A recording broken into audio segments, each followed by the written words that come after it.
नमस्कार किसान भाइयों। आज की वीडियो में हम बात करने वाले हैं कि आपको अपने गेहूं की फसल की देखभाल कैसे करना है। खासकर जब आपकी गेहूं की फसल 70 से 80 दिन के बीच की हो, क्योंकि उतनी समय हमारी गेहूं की फसल की देखभाल की अधिक आवश्यकता होती है। क्योंकि उतनी समय हमारी गेहूं की फसल गर्भावस्था में होती है, और जब गर्भावस्था में फसल होती है तो उसको देखभाल की अधिक आवश्यकता होती है। जब आप उतनी समय देखभाल कर लेंगे अपनी फसल की, तो आपको बहुत अच्छा उत्पादन प्राप्त होगा और बालियाँ लंबी आएंगी, उसमें दाने अधिक होंगी, पूरी की पूरी बारी दानों से भरी होगी और उसमें दाने भी मोटे होंगे। तो किसान भाइयों, हमारे जो अधिक से अधिक किसान भाई हैं, यह गलती कर देते हैं कि जब हमारे उनकी गेहूं की फसल 70 से 80 दिन के बीच की हो जाती है तो उसकी देखभाल कम कर देते हैं। और कुछ किसान भाई उतनी ही समय देखभाल उसकी कर ले जाते हैं, थोड़ा खर्चा और उसमें लगा देते हैं, जिससे उनको अच्छा उत्पादन प्राप्त हो जाता है। तो किसान भाइयों, हमें ध्यान देना है। आज हम इस चीज़ के बारे में जानकारी दूंगा कि आपकी गेहूं की फसल 70 से 80 दिन के बीच में क्या करें, जिससे आपको अधिक उत्पादन प्राप्त हो सके एवं बालियां लंबी आ सके।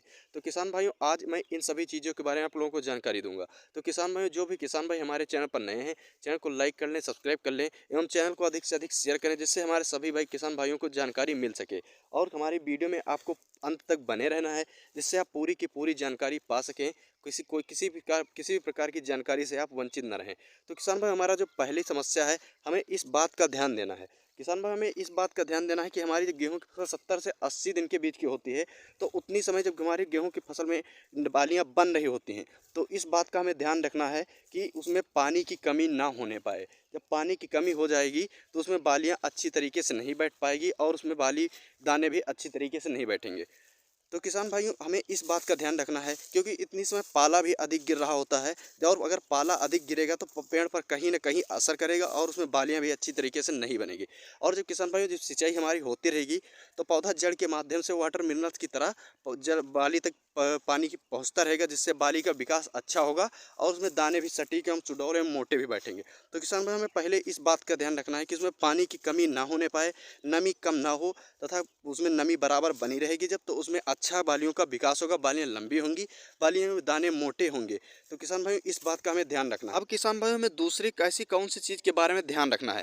किसान भाइयों, हमें दूसरी चीज़ के इस बारे में ध्यान रखना है कि आपको अपनी गेहूं की फसल की इस अवस्था में आपको अपने गेहूं की फसल पीजीआर का उपयोग करना है। पीजीआर मतलब प्लांट ग्रोथ रेगुलेटर।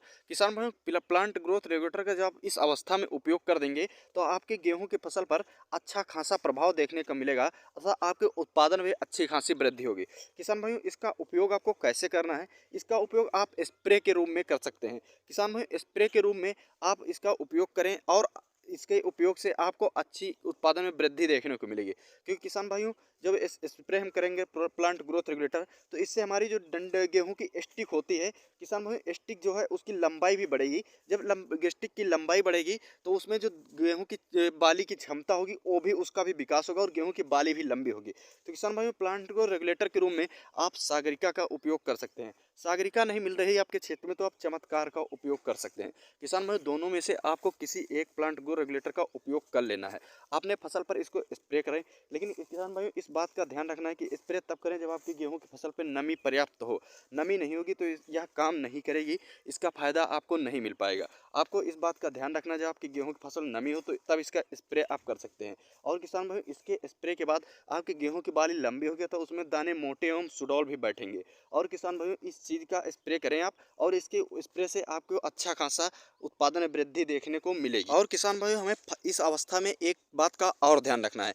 किसान भाइयों, हमें इस बात का ध्यान रखना है, जब आपकी फसल इस अवस्था में होती है, तब आंधी और पानी का अधिक डर रहता है। जब किसान भाइयों आंधी आएगी तो आपकी फसल टूटने लगती है और गिर जाती है। जब आपकी फसल गिर जाएगी तो उसका उत्पादन लगभग 50% कम पड़ जाता है। तो किसान भाइयों, हमें इस बात का ध्यान रखना है कि हम पानी लगाएं, लेकिन पानी अधिक ना लगाएं। और किसान भाइयों, अगर हल्की फुल्की भी आंधी आती है तो फसल गिरने लगती है। तो इससे कैसे बचाव किया जाए। किसान भाइयों, इसके बचाव के लिए आपको बोरान का उपयोग कर लेना है। बोरान के साथ आपको एनपीके 05234 का भी उपयोग कर लें। किसान भाइयों, एनपीके 05234 एक से 1.5 केजी प्रति एकड़ के हिसाब से, और बोरान 200 से 250 ग्राम प्रति एकड़ के हिसाब से अपनी फसल पर इसको स्प्रे कर देना है। किसान भाइयों, बोरान जो होता है, इसका यह फायदा होता है कि यह जब हमारी फसल जब गिरने लगती है, बाली टूटने लगती है, तो किसान भाइयों, यह बाली को टूटने नहीं देता, और हल्की फुल्की अगर हवा आएगी भी तो यह बाली को मजबूत कर देता है और आपके गेहूं की फसल टूटे भी नहीं। तो किसान भाइयों, इसका बोरान का उपयोग कर लेना है। और किसान भाइयों, भाई NPK 0-34 से हमें यह फ़ायदा मिलेगा,